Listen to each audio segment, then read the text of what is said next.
Okay రండి madam. కొంచెం ముందు పదండి. ముందుకు వచ్చి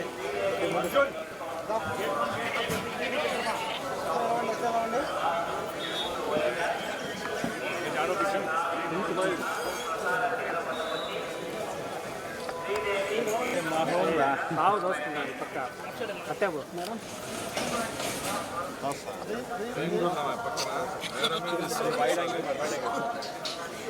చూడండి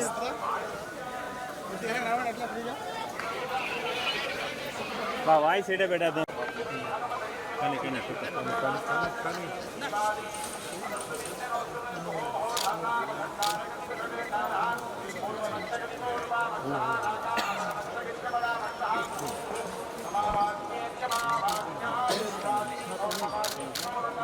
పో బాబాయ్ పో.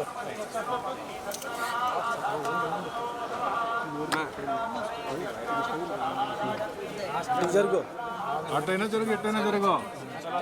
కార్యకర్తల్ని బాబు గారు గుర్తించడం లేదు. వైసీపీ వాళ్ళు వచ్చిన వాళ్ళని మాత్రం గుర్తిస్తాను. ఉన్నాను సార్. సార్ మేము పార్టీకి పనిచేసే వాళ్ళు. నేను రాజకీయం మాట్లాడినా ఆమె చెప్తున్నా మా కష్టాన్ని. అలాగే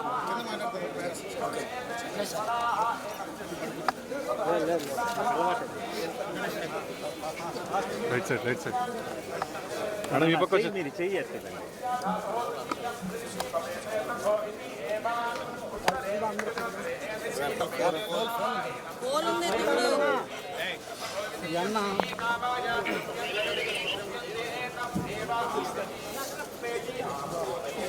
కిరణ్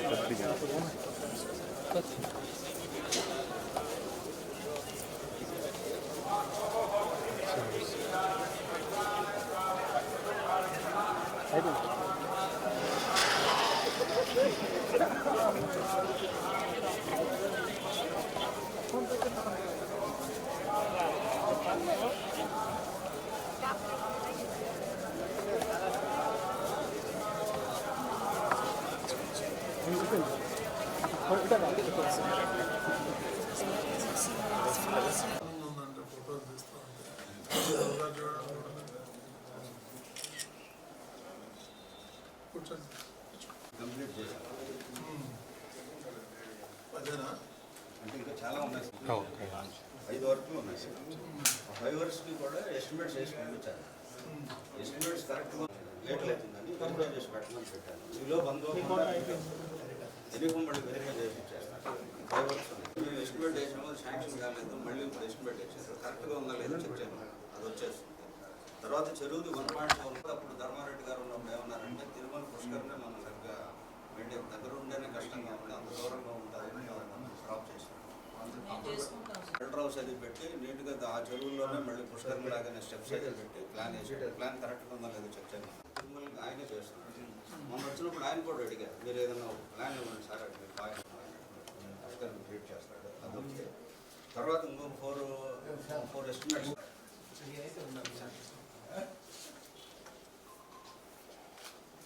కొండ ఎక్కలేదు, మిగతా ఉన్నాయి. మీరు అడిగినట్లు ఒకటి ఏంటంటే మెయిన్ హైవే నుంచి లోపలికి వంట బాగుంటుంది సార్. తర్వాత ఫస్ట్ ఫేజ్లో చేయగలిగినది ఇప్పుడు చేస్తాం. రోడ్ ఘాట్ రోడ్ ఒకటి ఏర్పాటు చేయాలి. తర్వాత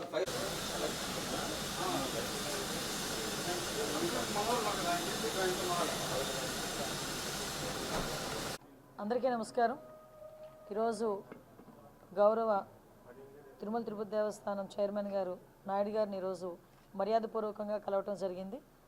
ప్రత్యేకంగా పాయకరపేట నియోజకవర్గంలో ఉపమాక వెంకటేశ్వర స్వామి ఆలయాన్ని 2015లో టీటీడీకి హ్యాండ్ ఓవర్ చేయడం జరిగింది.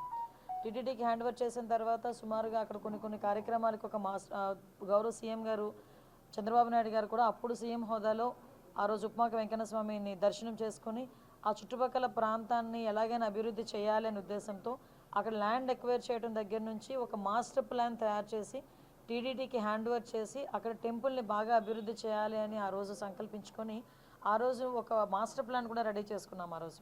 అయితే తర్వాత గవర్నమెంట్ మారిన తర్వాత ఎంతో కొంత మీ అందరికీ తెలుసు ఎంతో కొంత కొంచెం నిర్లక్ష్యానికి గురైన పరిస్థితి అయితే కనిపించింది. తర్వాత మళ్ళీ ఈరోజు మళ్ళీ మార్చి 10వ తారీఖున ఉప్మాక వెంకన్న స్వామి కళ్యాణోత్సవం అనేది చాలా ఘనంగా జరిగే పరిస్థితి కనిపిస్తూ ఉంది. సుమారుగా 1,00,000 నుంచి 1,20,000 వరకు కూడా భక్తులు వచ్చి ఆ రోజు స్వామివారిని దర్శించుకోవటం అనేది జరుగుతుంది. ఆ చుట్టుపక్కల గ్రామాల్లో ఉప్మాక వెంకటేశ్వర స్వామి అనేసరికి చాలా వాళ్ళందరికీ కూడా భక్తిభావాలు ఉన్న చుట్టుపక్కల ఉన్న వాళ్ళందరికీ కూడా ఒక ఆనవాయితీ ఏంటంటే ఆ స్వామివారిని దర్శించుకొని ఆ కళ్యాణాన్ని వీక్షించి తర్వాత అక్కడ సుమారుగా 20 రోజుల పాటు జాతర జరుగుతుంది. ఆ జాతరలో స్పైసెస్ అమ్ముతారు. ఆ 20 రోజుల పాటు ఆ స్పైసెస్ కొని తీసుకెళ్ళి ఆ క్షేత్రంలో ఉన్న స్పైసెస్ కొని తీసుకెళ్ళి వాళ్ళు వంటల్లో కానీ వాళ్ళు తినే పదార్థాల్లో కానీ ఉపయోగించుకుంటే వాళ్ళకి మంచి జరుగుతుంది, ఆరోగ్యంగా ఉంటారని ఒక నమ్మకం. ముఖ్యంగా వెంకటేశ్వర స్వామి ఆలయం అనేసరికి వెంకటేశ్వర స్వామి నైట్ అక్కడ స్టే చేస్తారు, సేద తీరుతారు అని ఒక ప్రతీక. ప్రతి దేవాలయం వెంకటేశ్వర స్వామి దేవాలయంలోనే శుక్రవారం అభిషేకం జరిగితే కేవలం ఉప్మాక వెంకన్న స్వామి ఆలయంలో ప్రతిరోజు కూడా అభిషేకం జరిగే ఏకైక టెంపుల్ వెంకటేశ్వర స్వామి టెంపుల్ ఉప్మాక వెంకటేశ్వర స్వామి.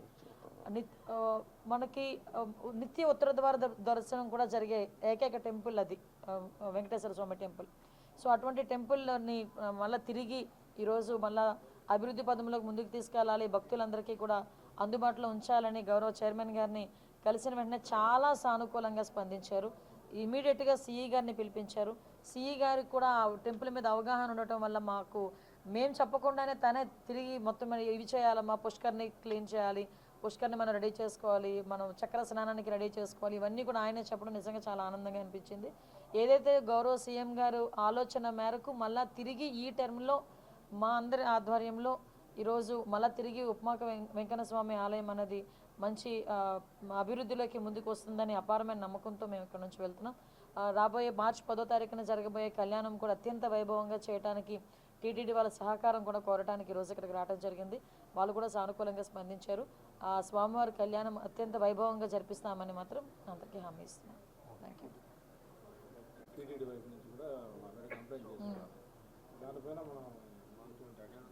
మేడం ఆగమ శాస్త్రం ప్రకారం ఐడియా ఉంది నాకు. ఆగమ శాస్త్రం ప్రకారం టెంపుల్ పైన ఫ్లై అవ్వకూడదు.